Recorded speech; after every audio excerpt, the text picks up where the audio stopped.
प्रिय साथियों, जैसा कि आप देख रहे हैं कि परीक्षा बहुत ही नजदीक आ गया है। अब देखा जा रहा है कि हम आप परीक्षा के लिए बहुत कम समय में किस तरीके से क्या प्लानिंग करके पढ़ाई करें कि जिसके माध्यम से हम आपको कम समय में अत्यधिक मात्रा में हम आपको परीक्षा टाइम में क्या नंबर की प्राप्ति हो सके। आइए, इसीलिए देखा जा रहा है कि जो लगातार प्रश्न पूछे जा रहे हैं, हम आप वही अनसॉल्व पेपरों को क्या किया जा रहा है, सॉल्व कराया जा रहा है। आज का सेट नंबर 3 है, 2022 का ये पेपर है, जो कि देखिए 348 जीके से इसका क्या संकेतांक है।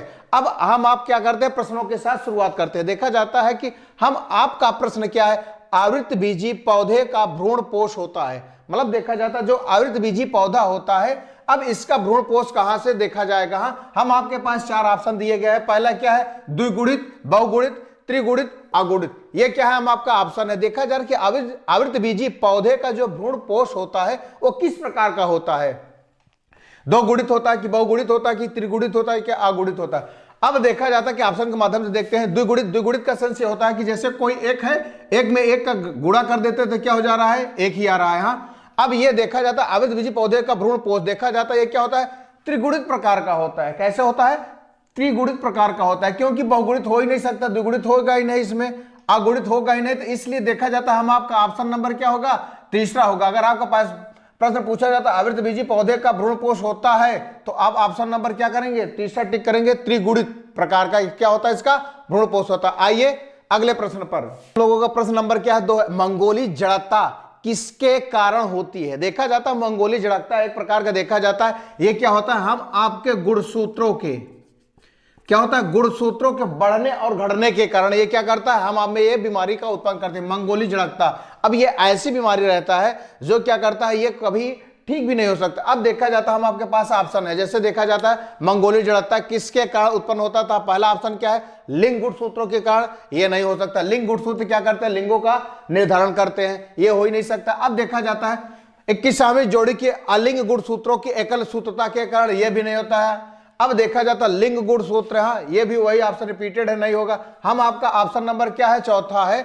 21वीं जोड़ी के अलिंग गुणसूत्र की एकाध सूत्रता, मतलब 21 नंबर का जो गुणसूत्र है उसकी क्या हो जाती है, एकाधिता हो जाती है। मतलब उसमें एक नंबर की क्या है, मतलब एक गुणसूत्र एक अधिक हो जाता है, उसकी एक प्रतिलिपियां क्या करती जाती है, एक अधिक बन जाती है, जिसके कारण ये क्या करती है, मंगोली जड़ता हो जाता है। इसमें देखा जाता है उस व्यक्ति का जो मतलब जो शिशु रहता है उसके शरीर में कुछ न कुछ परिवर्तन दिखाई देना शुरू हो जाता है। जैसे मतलब मत्था उसका निकला हुआ, मतलब लिप्स बड़े हुए हैं, नाक, मुंह, सारी संरचना क्या हो जाती है, चेंज हो जाती है।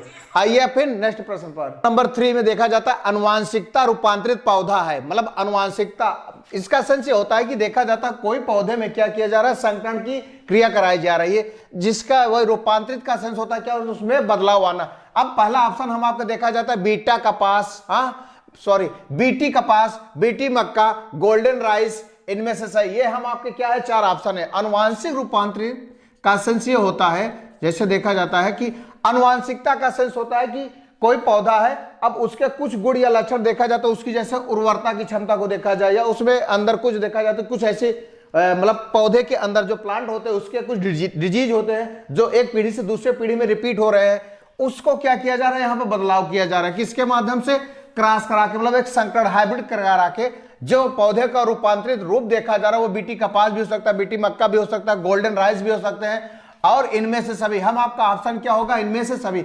अनुवांशिकता रूपांतरित पौधा है क्या, बीटी कपास भी होता है, बीटी मक्का भी होता है, गोल्डन राइस भी होता है, और ऑप्शन नंबर चौथा हम इसमें दिया इनमें से सभी। इसका मतलब ये होता है कि हमारा ऑप्शन नंबर क्या हो जाएगा, चौथा, इनमें से सही हो जाएगा। आइए नेक्स्ट प्रश्न पर। देखिए प्रश्न नंबर 4 है, देखा जाता है दोहरा निषेचन होता है। मतलब दोहरा निषेचन किसमें होता है, देखा जाता है निषेचन का सेंस होता है कि जैसे देखा जाता है संयुग्मन की क्रिया, मतलब नर और मादा का संयुग्मन की जो क्रिया होती है। अब देखा जा रहा है कि दोहरा निषेचन किसमें होता है।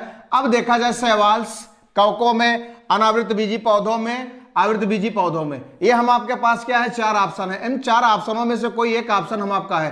अब आप जान रहे हैं शैवाल्स, हाँ अब ये क्या होता है, शैवाल्स जो होते हैं देखा जाता है क्या होते हैं कि ऐसे होते हैं कि मतलब देखा जाता है कि इनमें निषेचन की जो प्रक्रिया होती है। अब ये शैवाल्स में क्या होता है, जड़, तना, पत्ती का क्या रहता है, भाव होता है। हाँ, अब वही प्रकार कवक का भी हो जाता है, अनावृत बीजी पौधे में भी हो जाता है। इसलिए शैवाल्स में हो ही नहीं सकता, क्योंकि जब इनमें जड़, तना, पत्ती का पता ही नहीं तो इसमें दोहरा निषेचन की प्रक्रिया कहां से हो सकता है। और वही प्रक्रिया कवक में भी रहता है। अनावृत बीजी में भी यही हो जाता है। देखा जाता है किसी क्या पुष्प वृत्ति होती है, इसमें बीज बनने की जो प्रक्रिया होती है ढके हुए ना हो कि ओपन रहते हैं। अब आवृत बीजी का जो पौधा होता है इसमें क्या होता है, दोहरे निषेचन की क्या होती है, क्रिया होती है। क्योंकि देखे जाते हैं इनके बीज के आवरण जो होते हैं क्या करते हैं, अंदर पाए जाते हैं, जो ढके हुए दिखाई देते हैं।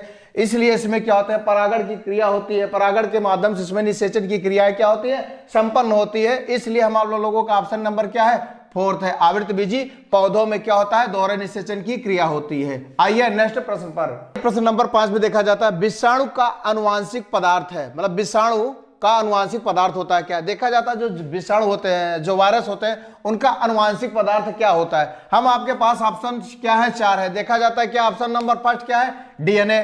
दूसरा ऑप्शन क्या है, डीएनए अथवा आरएनए।